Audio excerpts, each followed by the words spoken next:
Welcome back. I was having a conversation with a wonderful yogi, and he said, you do something really well. He said, you're presenting meditation and yoga as this thing that we do, and we do it tenaciously. And yet at the same time, we are holding it very, very lightly. He said, I consult for businesses and I come into the company and they have this goal and they're just so driven to the goal. They're holding it so tightly that it messes up the goal. And I'm trying to teach them to hold it lightly, and it's so difficult to explain. So I wanted to talk about that tenacity and that relaxation at the same time. This is a wonderful yogic riddle. It's actually a riddle of life. So let's get into it.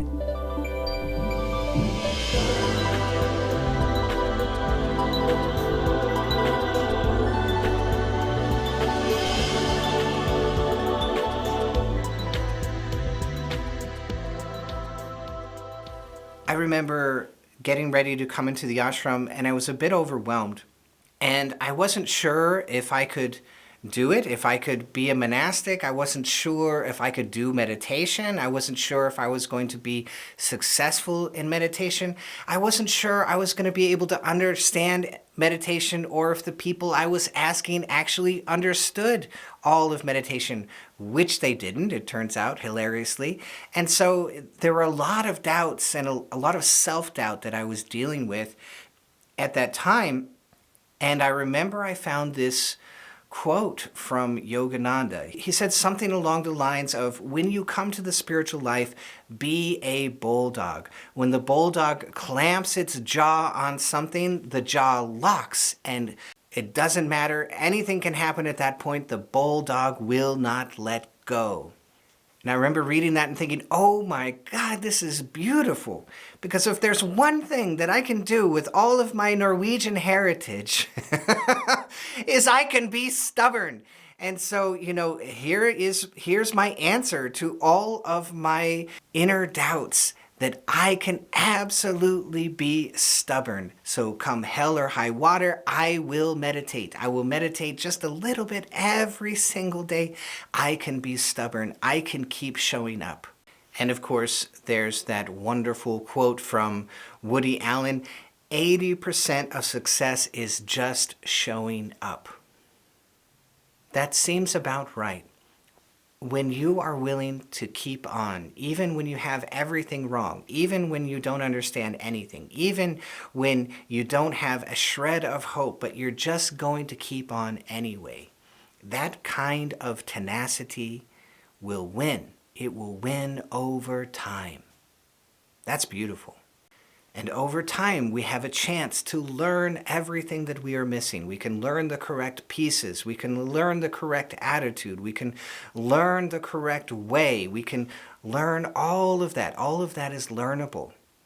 When the heart is set, when the will is set, I will keep coming back. I will keep showing up. I will continue on. Even if it's just a tiny bit, I will continue on.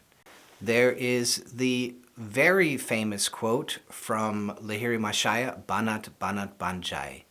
Striving, striving, one day the goal. If we'll just keep showing up, if we just keep going, if we just have that tenacity, that stubbornness, I will keep coming back to meditation and I will find my way. Striving, striving, one day the goal. Perfect, right? And yet, at the same time, Lahiri Mashaya says, let go of all of the results of meditation. What?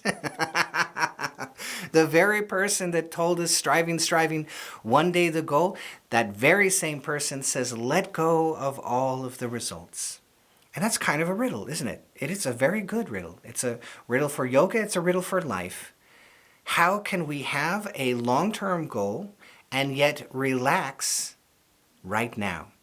And the very process of meditation requires that we continuously relax and relax and relax and relax.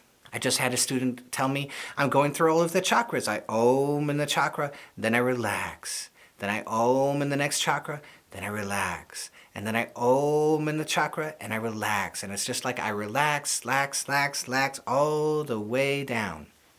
I'm like, oh my God, that's beautiful. That's perfect.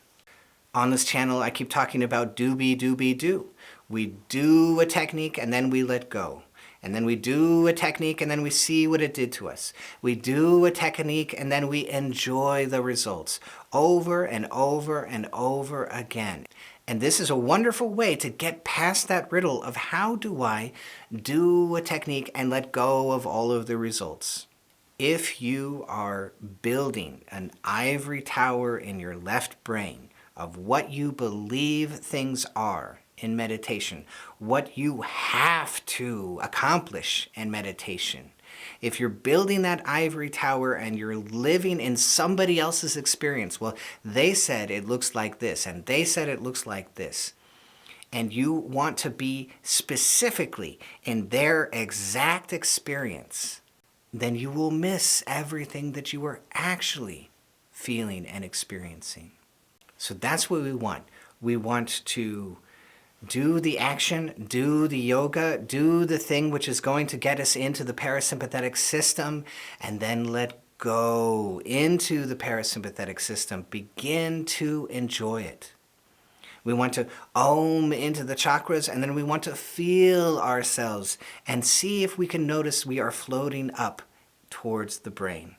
Doing and then perceiving. Doing and then enjoying.